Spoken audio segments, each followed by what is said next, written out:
Hi అండి. ఏం చూపిస్తున్నాను అనుకుంటున్నారా? చెట్ల ప్రేమికులకు చెట్లకు ఇష్టమైంది చేయడమే పని కదా!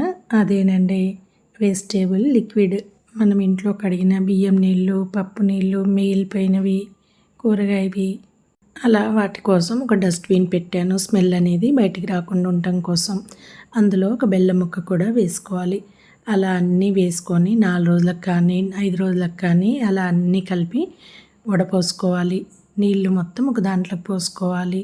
బకెట్కి ఒక మగ్గు నీళ్ళు సరిపోతాయి. అవి చెట్ల సైజుని బట్టి కొన్ని ఎక్కువ తక్కువ పోసుకోవాలి. ఇవి చెనా బలము. మనం ఎన్ని ఎరువులు పోసినా వీటికి సాటి రావు. అలా మిగిలిపోయిన పొట్టు కూడా వేస్ట్ చేయకుండా వెజిటేబుల్ కంపోస్ట్ చేసుకుంటాను. ఫస్ట్ ఒక టబ్బు తీసుకొని అందులో లైట్గా మట్టి వేసుకుంటాను అడుగున. తర్వాత ఈ పొట్టు వేస్తాను. ఎండిపోయిన ఆకులు అలాంటివన్నీ వేసుకుంటాను. మళ్ళీ ఒక వరుస మట్టి పోస్తాను. మళ్ళీ ఒక వరుస ఇలా మిగిలిపోయినవన్నీ వేస్తూ పోతాను.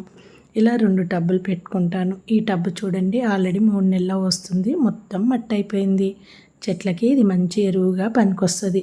కొంతమంది డైరెక్ట్గా ఇందులోనే చెట్టు పెట్టుకుంటారు.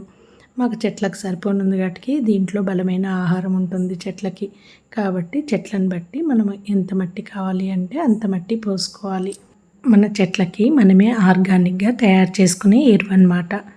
ఇటు లిక్విడ్ వేస్ట్ కాదు, ఇటు పైనుంచి వచ్చే చెత్త వేస్ట్ కాదు.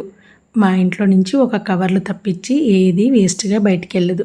బయట కొనే కూరగాయలు పుట్టిన దగ్గర నుంచి వాటికి ఎరువులతోనే బతికేస్తాయి. కనీసం మన ఇంట్లో ఈ చిన్న చిన్న అయినా మనం పండించుకుంటే మన ఆరోగ్యాన్ని మనం కాపాడుకుంటాం. ఎలాగో పెద్ద పెద్ద పండియలేం కదా, ఈ చిన్నవి మన చేతిలో పనే. మరి మన ఆరోగ్యం మన చేతుల్లోనే ఉంది కదా, వీలైనంత వరకు కష్టపడదాము, ఆరోగ్యంగా ఉందాము. చెట్లకు ఎంత బలాన్ని ఇస్తేనే అవి అంత బలంగా పూలు కాయలు ఇస్తాయి మనకి. మరి మా ఆర్గానిక్ పెంపకం చూశారు కదా, నచ్చితే ఎప్పట్లాగానే లైక్, షేర్, సబ్స్క్రైబ్.